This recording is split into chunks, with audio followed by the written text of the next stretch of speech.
주식 투자 심플하게 충분하게 스텝스. 투자자 입장에서 빠르고 정확한 시황을 전달드릴 최경진의 퀵시황입니다. 오늘 한국 시장은 그냥 2차전지 소재데이였습니다. 어떠셨나요? 네, 오늘은 미국 시장에 대해서 망연자실을 넘어서 경악이라고 해야 되는데 이제는 더 이상 놀랍지도 않다. 네, 오늘도 바로 질문 드리겠습니다. 미국 시장 급락이 매우 공포스럽습니다. 우리 시장이 잘 버틸 수 있을까요? 잘 버텨야죠. 네, 잘 버텨야죠. 어제 미국 시장이 5% 가까이 폭락했는데 원인으로 타겟이라는 미국 기업의 실적 발표 이후에 그렇게 됐다. 미국 국채 금리의 흐름을 보니까 어제 7시 정도, 저녁 7시 정도에 갑자기 이렇게 급등하는 흐름이 나왔어요. 그때가 아마 그 타겟의 실적이 나오지 않았을까. 매출은 넘었는데 영업이익이, 주당 순이익이 3.07달러를 전망을 했는데 2.17달러가 나왔다라는 거죠. 네. 그러고 나서 이제 발표하는 게 비용 문제 이런 것 때문에 안 좋다. 1년 내도록 하반기에도 안 좋다. 이런 식으로 얘기를 했더니 인플레이션 때문에 이제 경기 침체가 온다. 이렇게 해서 미국채 금리가 그때 3%를 찍고 급락을 하기 시작을 하거든요. 나스닥 선물 같은 경우는 어제 그 시장이 열리기 전에, 미국 시장이 열리기 전에 이미 저녁 7시에 그게 나왔으니까 그때부터 한 300포인트가 빠져요. 이미 빠져서 시작을 하게 되는데 정말 너무 심하게 빠지니까 이제는 사실 놀랍지도 않다 이렇게 생각을 해야 되는데 어제 또 미국 시장의 그 금융위기나 이런 거 전망을 맞췄다고 했던 그 사람이 지금 하락한 것보다 더 많이 빠질 거라고 이렇게 또 겁을 줘가지고, 예. 오늘 우리나라 시장에서 나스닥 선물이 반등 시도를 거의 못했는데 중국 시장은 플러스로 들어갔어요. 아마 내일 밤에 옵션 만기 때문에 미국 시장의 어떤 흐름이 조금 달라질 가능성이 있지 않을까 하는 그런 기대는 해봅니다. 네. 뉴스를 보면요. 어제 유럽의 4월 신차 등록이 마이너스 20.6%, 지난번하고 크게 큰 차이가 없고요. 그리고 영국의 4월 인플레이션율이 이게 조금 안 좋지 않았을까 싶은데 이게 9%가 나왔어요. 이게. 예. 월간으로는 2.5%, 지난번에 1.1%였는데 연간으로 9%, 지난번에 7%였어요. 영국의 그 중앙은행장이 식품 가격이 절망적이다라고 얘기를 했어요. 절망적이다. 네. 중앙은행장이 그런 얘기를 하면 안 되거든요. 네. 그리고 핵심 물가 상승률은 0.7% 월간으로, 이전은 0.9%였고, 연간으로는 6.2%였습니다. 그리고 소매 물가는 월간으로 3.4%, 상당히 많이 뛰었어요. 지난번에 1%였는데, 연간으로는 11.1%가 지금 됐습니다. 그리고 유럽의 4월 인플레이션율은 월간으로 0.6%, 이거는 이전치가 2.4%였어요. 등락폭은 일단 또 좀 줄었다. 연간으로 7.4%, 지난번에 7.4%였는데 똑같다라는 거죠. 네. 이게 지금 이제 계속 유지가 되고 있는데 이게 빠져야 되는 그런 흐름이 나와야 된다라는 거죠. 지금 현재 연준은 6월, 7월 달에 그렇게 올리면 이게 내려오지 않을까. 내려오지 않는다면 이제 그때 또 시장이 공포스럽게 변하는데. 그리고 미국의 5월 13일 NBA 그 모기지 신청이 마이너스 11%가 나왔어요. 네. 이전에는 2%였는데 모기지 신청 건수가 급감했다. 근데 30년 금리가 이게 아마 신청이 줄었기 때문에 이 금리가 떨어졌을 거라고 보는데 5.49로 떨어졌어요. 5.53에서. 네. 그리고 캐나다의 4월 인플레이션율은 월간으로 0.6%, 이전은 1.4%였는데 연간으로는 6.8%, 핵심은 월간으로 0.7%, 연간으로 5.7%. 네, 캐나다도 물가가 안 떨어지고 있습니다.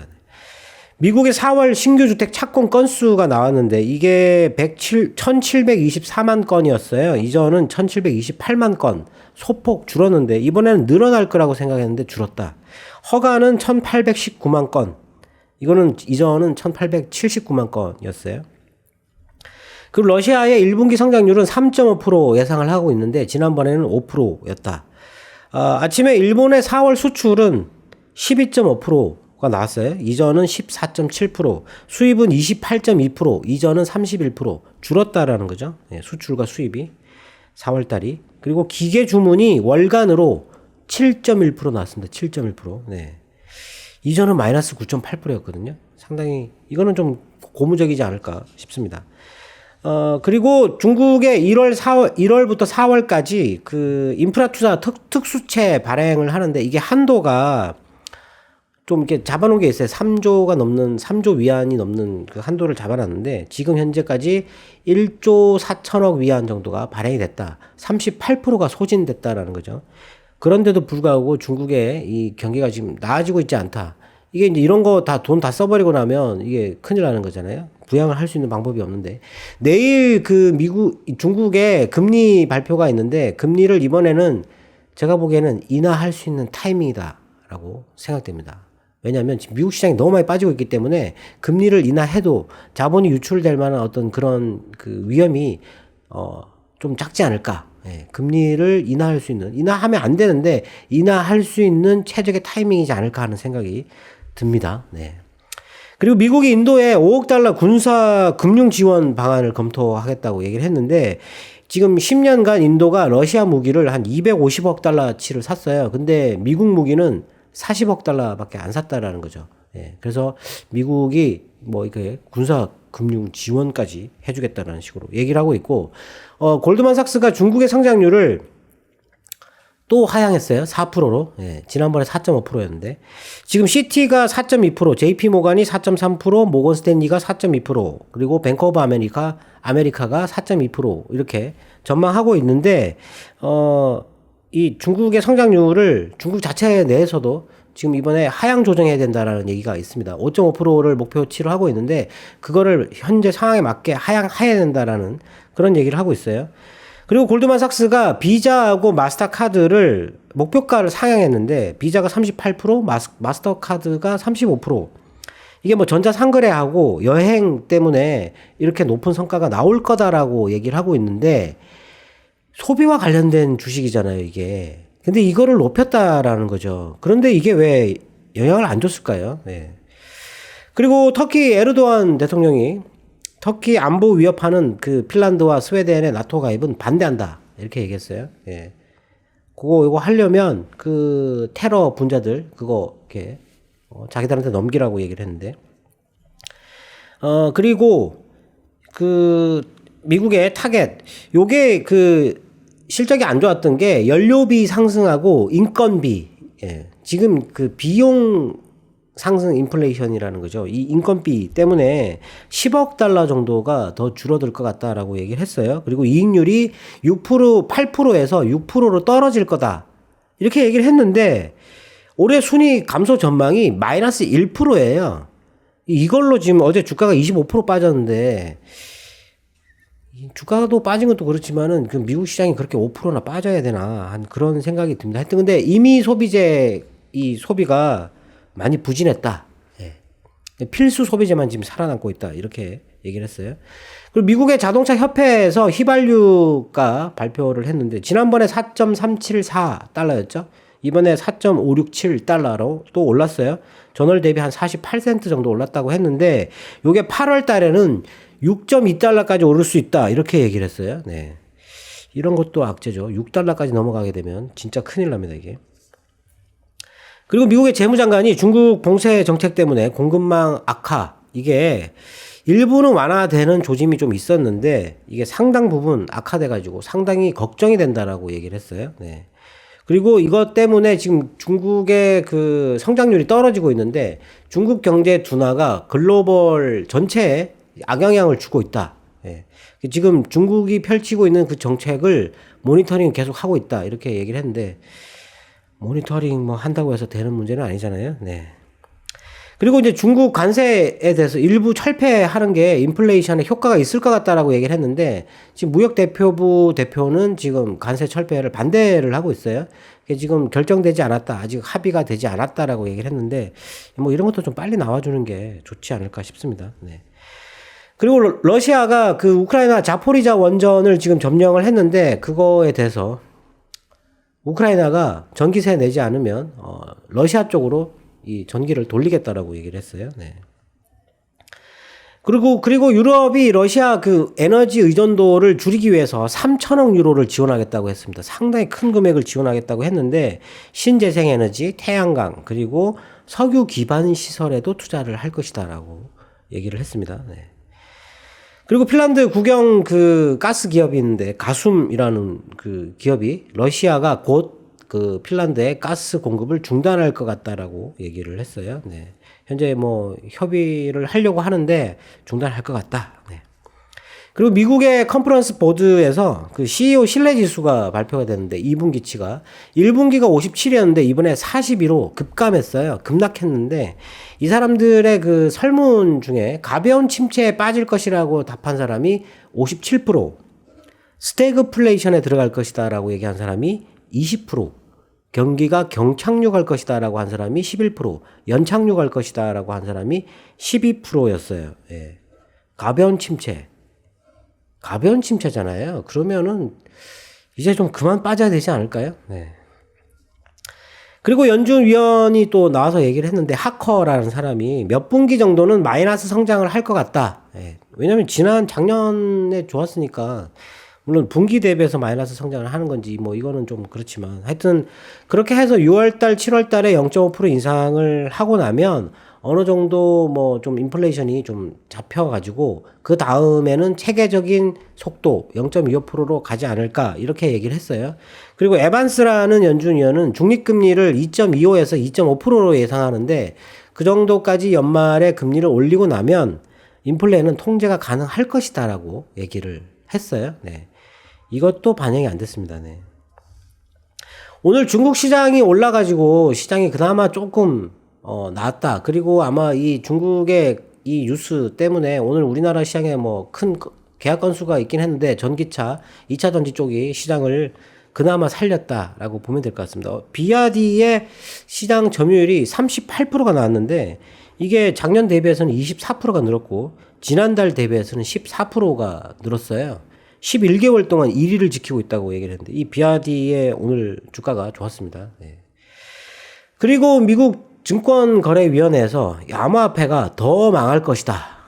예. 암호화폐 자산이 자꾸 빠지면 안 되는데 이게 더 망할 것이다. 그래서 거래소의 자산과 고객 자산을 분리하겠다. 그럼 뭐 그걸 추진하겠다라고 얘기를 했는데 지금 거래소가 등록을 하라고 계속 얘기를 하고 있는데 아무도 등록을 안 하고 있어요. 거부하고 있다. 이렇게 했는데 규제를 강화할 것이다. 이런 얘기를 했습니다. 하여튼 뭐 뉴스를 보면 사실 어제 빠진 게 그렇게 좀 이해가 좀 안 되는 그런 부분이 있어요. 네. 하여튼 그렇고 오늘 우리 시장은 한 2시 정도까지는 그나마 이렇게 회복을 하다가 이평선을 돌파를 못하고 이평선을 따라 이렇게 무너지는 그런 모습이 나왔는데 아마 외국인이 오늘 선물을 거의 그렇게 크게 거래를 안 했어요. 네. 매도에서 매수로 전환을 했는데 3시에 그걸 줄여버렸어요. 한 1000계약 정도를 줄이면서 이렇게 주가가 또 밀렸거든요. 근데 오늘 주식 같은 경우는 코스피는 한 1000억 정도가 매도가 계속 하루 종일 변하지 않았고 코스피는 매수가 있었어요. 그리고 오늘도 삼성전자는 매수가 조금 있었다. 아마 옵션 만기를 기다리는 것 같은데 옵션 만기 전에 미국 시장이 이렇게 폭락한다면 옵션 만기 당일날 포지션을 정리하고 반대 포지션을 잡지 않을까 하는 그런 기대는 해볼 수 있거든요. 제 생각에는 보통 이렇게 옵션 만기 때 빠지면 좀 걱정이 되는데 만기 전에 빠진다면 만기 때 되돌리지 않을까. 예. 그렇게 되면 우리나라 시장도 지금 이렇게 견디는 게 좀 더 낫지 않을까 싶습니다. 네. 네. 어제 미국 시장에서는 지금 하락분만큼 추가적인 하락이 나올 거라는 얘기가 있었습니다. 그 정도 하락이 나타날 수 있을까요? 어제 분위기로는 사실 그 사람의 얘기가 사실 뭐 좀, 왜냐면 그 사람이 금융위기하고 몇 개를 맞췄어요. 예. 잘 맞춘 사람이거든요. 83살이라고 하던데, 네. 뭐 한 40% 빠진다고 얘기를 했습니다. 연초에. 미국 시장이 43%인가요? 뭐 이렇게 빠질 거다. 이렇게 얘기를 했는데, 그 정도 사실 빠지면 큰일 납니다, 진짜. 예. 왜냐하면, 뭐 예전에도 계속 말씀드렸지만 연준이 금리를 지금 이제 겨우 1%까지 올려놓은 상태고 돈은 아직 회수를 못한 상태인데 그렇게 빠져버리면 정말 답이 없어요. 어떻게 해볼 수가 없어요. 근데 이게 빠졌을 때 연쇄작용, 그 악의 고리라고, 예, 죽음의 소용돌이 이런 거 자꾸 얘기하는데 그렇게 될 가능성이 있거든요. 그게 한번 빠져 들어가 버리게 되면 정말 힘듭니다. 그 고리를 끊어야 되는데 그걸 끊을 수 있는 데가 연준밖에 없거든요. 근데 정책 도구가 없다는 거예요. 그 금리가 겨우 1%라는 거. 이거 뭐 낮춰가지고 뭐 그 고리를 끊어야 되는데, 물론 사실 그렇게 되죠. 그렇게 빠지게 되면 물가가 당연히 급락을 하게 될 거예요. 예, 그럼 물가가 급락을 하고 나서 이제 그걸 끊기 위해서 이제 금리를 낮추는 그런 그 정책을 쓸 건데, 그렇게 되기까지는 시간이 너무 길게 걸릴 거라는 거죠. 예, 그러면 정말 견디기 힘들어진다라는 거죠. 예. 예, 그게 안올이라고 생각을 하는데, 지금 현재 연준의 의도나 아니면 이 발언들, 가벼운 침체, 이 CEO들의 신뢰도 지수 이런 거 나오는 걸로 봐서는 그 정도까지는 가지 않는다라고 믿는데, 이런 지금 최근에 뭐 골드만삭스나 모건스탠리나 뭐 이런 사람들의 얘기를 들어보면 사실 시장에 지금 매수를 안 한다라는 거죠. 어제 다우존스의 급락을 보면 거래가 실려버렸어요. 이게 안 좋은 거거든요. 그쪽이 거래가 실렸다라는 거죠. 근데 나스닥은 거래가 실리질 않았어요. 네. 그나마 조금 나은데 매수가 안 붙는다라는 겁니다. 매수가 들어오지 않는다. 근데 어제 다우존스 쪽에서는 아마 그 ETF의 대량 매도가 있지 않았을까 하는 그런 좀 우려가 생기는데, 최근에 미국 시장이 급락을 하면서 제가 보기에는 ETF에서의 대량 거래가 옛날만큼 그렇게 안 나오고 있다라고 보여지거든요. 근데 어제 급락을 나쁘게 해석하면 이 가격에서 지금 현금 확보를 한다라는 건가? 라는 거죠. 이 가격에서. 지금 미국 주식을 한번 보시면 정말 가격이 처참합니다, 진짜. 물론 고점 대비지만, 예, 연 평균 그 PER에 도달했다라고 얘기를 하는데, 그래도 고점 대비해서는 정말 처참할 정도예요. 미국 기업들이 돈을 벌어가지고 자사주 매입을 엄청나게 많이 했어요. 그렇게 해서 주가를 끌어올린 건데 그게 다 날아가 버렸잖아요. 그럼 번 돈이 다 없어져 버린 거거든요. 네. 그런 상태를 만들었는데도 불구하고 이 가격에서 현금화를 한다. 예. 좀 안 좋게 보면 정말 암담한 그런 상황인데, 뭔가 되돌릴 만한, 매수를 촉발할 만한 어떤 그런 게 있어야 된다. 중국 시장이 지금은 사실 그런 포인트를 줘야 된다라고 생각하는데, 내일 금리를 인하를 하거나 한다면 중국 시장이, 지금 이머징 시장을 가만히 보면 브라질이 좀 빨리 올라오고 있는 상태고 베트남은 거의 절망적으로 빠지고 있는 거라고 보시면 되는데, 돈이 어디에서 빠져가지고 지금 빠지고 있다라는 시장이 보이죠. 인도나 베트남 같은 경우. 예. 근데 브라질 쪽은 그나마 잘 버티고 있고 들어가고 있다라는 게 보여요. 그리고 중국 시장 같은 경우도 지금 최근에 안 빠지고 있습니다. 안 빠지고 있어요. 잘 버티고 있거든요. 예. 그러면 중국 쪽에 그 자금 유출이, 외국인 직접 투자 이런 거 보면 채권 쪽에서는 유출이 일어나고 있는데 주식 쪽에는 들어가고 있다라고 보여진다고 나왔잖아요. 네. 중국 쪽에 돈이 들어간다.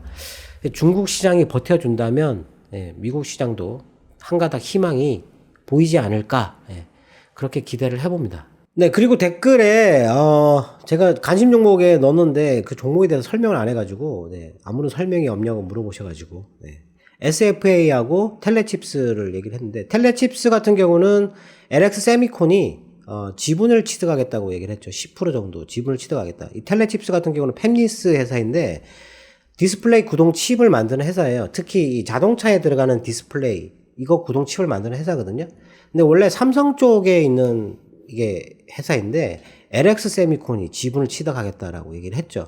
그래서 오를 거라고 추천을 하는 거고, SFA 같은 경우는 원래 자동화 솔루션을 만드는 회사입니다. 이게 또 삼성 쪽인데 최근에 그 2차 전지 장비 쪽 매출이 급증하고 있어요.